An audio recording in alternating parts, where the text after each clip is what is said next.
안녕하세요, 봉라이프입니다. 오늘은 산호성장에 대해서 이야기해볼까 해요. 2017년경 중고나라에서 눈탱이 맞고 중고항을 구입하면서 처음 해수에 입문을 했죠.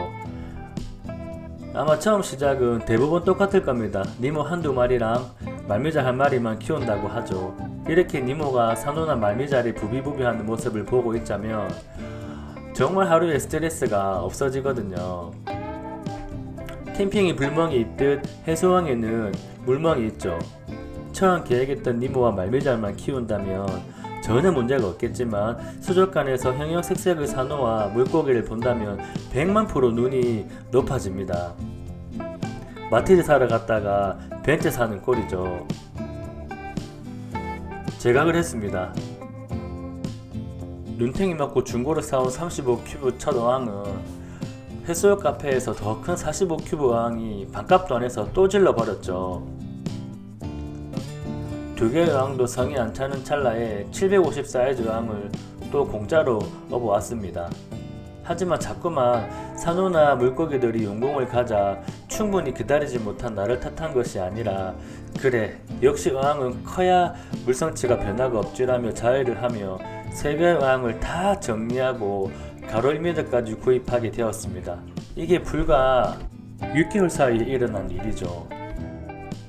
수많은 중복 투자로 지출이 많았지만 그래도 이 어항은 5년 동안 무탈했는데 대박! 이렇게 실리콘이 점점 버려져서 결국에는 접어야 했었죠.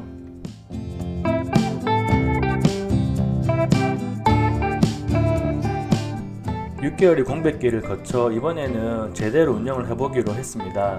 대구와 밀양까지 가서 삼자어항과 청양락까지 중고로 구입을 했어요.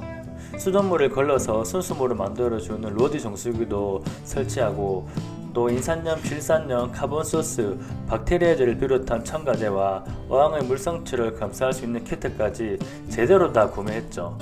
수족관의 산호들은 너무 비싸서 두 번에 걸쳐 직거래로 저렴하게 구입을 했어요. 특히 전라도 요수까지 가서 구매한 산호들은 정말 만족스러웠죠.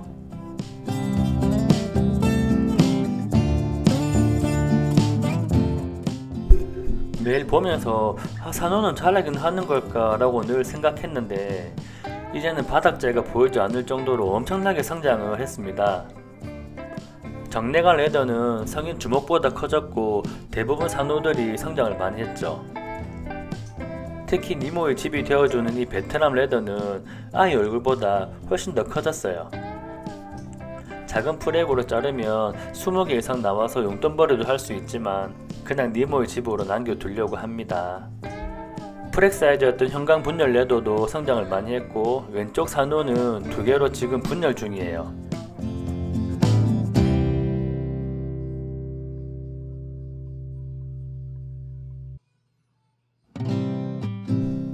프렉 사이즈였던 형광 콜트들은 거의 숲이 되고 있습니다.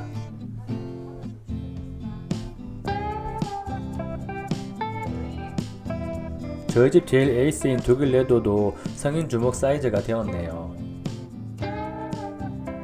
100만원이 훌쩍 넘어가는 비싼 조명도 사용하지 않고 산호밥도 주지 않는데 이렇게 성장한 게 너무나 기특하네요. 제가 사용하는 조명은 중국산 저가 모델 K7 프로 모델 2개와 오펙바 90 모델입니다. 리포전에서 수입한 오펙 조명은 정말 바닷속에 있는 것처럼 영롱한 어항을 보여줘서 상당히 만족스러워요. 또 중고로 구입을 해서 부담도 적었습니다. 산호밥은 전혀 주지도 않고 한 달에 3번 정기적인 한수 말고는 특별하게 해준 게 없는 어항인데 잘 자라줘서 고맙네요. 제가 6년 동안 해수어항을 운영하면서 느낀 점이 있습니다. 어항을 운영하다 보면 수많은 이유들로 많은 문제가 발생을 하거든요. 갑자기 물고기나 산호가 죽거나 수조의 물이 뿌옇게 되거나 시아노나 디노 같은 이끼가 찾아오거나 정말 뜻하지 않게 수많은 변수가 발생을 합니다. 분명 수조 내에 어떤 문제가 생겼기 때문에 이 같은 문제가 발생을 하지만 사실 정답은 없었어요. 바다가 아니고 집집마다 환경이 다르기에 수학 공식처럼 정답이 정해진 것은 아니었어요. 예전에는 문제가 발생할 때마다 고수분의 경험담을 바탕으로 이것도 해보고 저것도 해보면서 어항을 바로잡고자 했던 행동들이 과연 그것이 결코 이런 것이었을까 생각이 듭니다. 약품을 투입하고 물고기를 잡아서 민물에 담그고, 지금 생각하면 더 잘해보려고 했던 행동들이 많이 아쉬워요. 그냥 그대로 두었다면 어땠을까 하고 생각이 듭니다.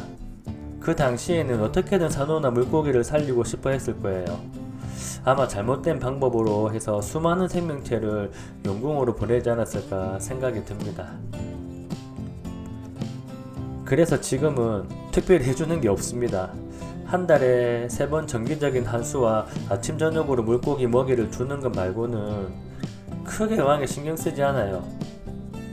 그랬더니 오히려 산호가 더 잘 자라는 것 같습니다.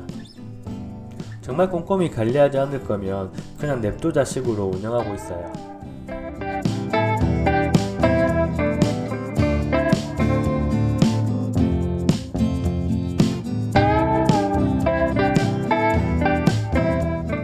로디 정수기물은 제일 인산염을 통제하니 제니아도 펌핑을 잘해요.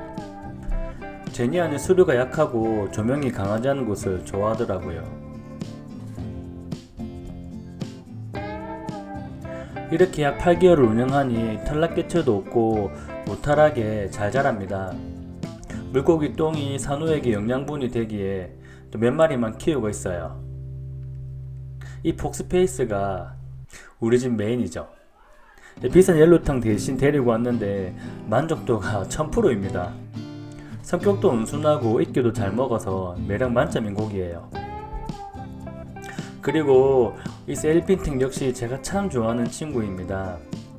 관상용과 이끼를 먹는 기능성까지 갖춘 이 아이는 가격도 착하죠. 크게 욕심 안 부리고 몇 마리만 키우니 병이 들거나 죽는 친구도 없어요. 예전에는 이쁘면 집어넣고 용궁 보내고 또 집어넣고 해수는 키우는 것이 아니라 죽으면 집어넣는 거라는 말도 안 되는 생각으로 운영했던 자신을 반성합니다.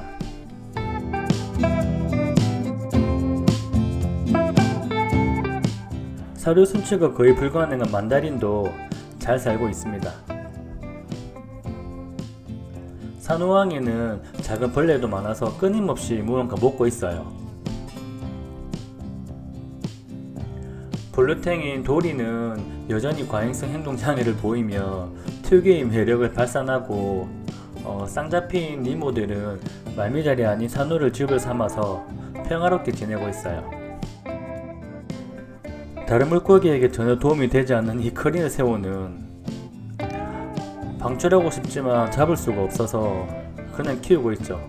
산호를 밟고 다녀서 정말 도움 1도 안 됩니다. 이끼만 보면 한장하는 락골레니는 아서로 많이 죽는다는데 우리 집 아이는 배가 터져 죽을 것 정말 걱정이 돼요. 너무너무 많이 먹고 있어요.